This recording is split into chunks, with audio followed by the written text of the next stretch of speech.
Welcome back to the channel. My name is Brad, and over the last year of ownership of the Mission Overland Summit trailer, I've done some upgrades to it. I've made some videos. I'll link them all below. You can see above me right here, there it is. I did the yellow lights on the outside, helps prevent bugs, a little softer, not as bright at nighttime. Neighbors really appreciate it. But one of the biggest things I've done to it is power upgrades. Now with the power upgrades, it allows me to run things longer, like my fridge and freezer. I can keep it running longer. I can use my Starlink when I'm out camping. Enough power to run the lights as well as the heat at night in the wintertime. And soon I'll put the 12 volt DC powered air conditioner on the roof.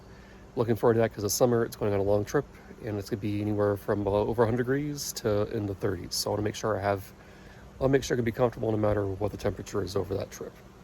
Now the biggest upgrade I did to the power was with installing solar panels. There's some options for it, but I didn't want anything on top of the roof rails on top because it makes it rough to get it in the garage, and it also is going to impede the ability to put the rooftop AC on it here.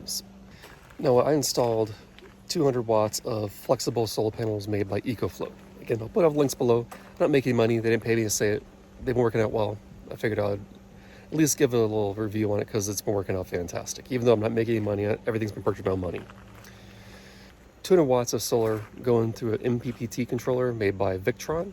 I'll put a picture of my power board right here. And on here I have an MPPT controller. That's the solar controller that takes the power from the two solar panels and puts it into the batteries. I also have a Victron DC to DC charger. That allows me, when I'm plugged into the back of the Jeep, I can charge the trailer at a high amperage while driving down the road. I can use a DC-DC in addition to the solar to charge the batteries really quick while traveling to my next spot. I also installed 2 bus bars on there for both positive and negative. It just makes it easier than having all those connections in the battery. It gets kind of messy.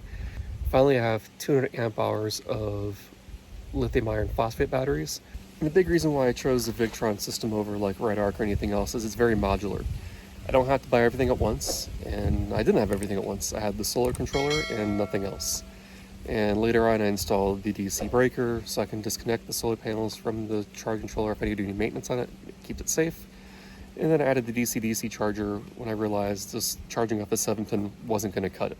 I did run some additional wires all the way from the front of the Jeep, actually from my S-Pod, because it handles up to 30 amps, and I'm only pulling about 18. I ran some cables all the way to the back of the Jeep where the hitch is at, and I put an Anderson connector back there so I can plug the trailer in. I can run the fridge pretty much definitely with the solar panels and the batteries I have installed. I don't really have a whole lot of usage. I don't run any inverters. Everything's DC powered in the trailer. I do carry a small inverter just in case I need to do it, or I can use a portable power station like a Jack or EcoFlow to get AC power if I need it. Also, in addition to the 200 watts of solar I have on the roof, I also have the ability to put extra solar panels up to 200 watts using the plug that came with it. Now, that it was wired for ZAMP, but I have another video I made previously, I'll link it up there, that covers how to use non-ZAMP solar panels with the ZAMP ports. It still gives you the ability to charge even when you're parked in the shade. You can put the portable panels out in the sun, and you can still grab energy that way. Or you can use the ones on the roof with the ones that are portable, and you can get to 400 watts of input to really charge your batteries up quick. As always, I appreciate all the subscribers, and I appreciate all the support. I also have one quick shout out for Kevin S. He's the first person to contribute to my coffee addiction, so I greatly appreciate it, Kevin. Thank you very much. As always, I really appreciate all the views. See you on the next video. Thank you for watching.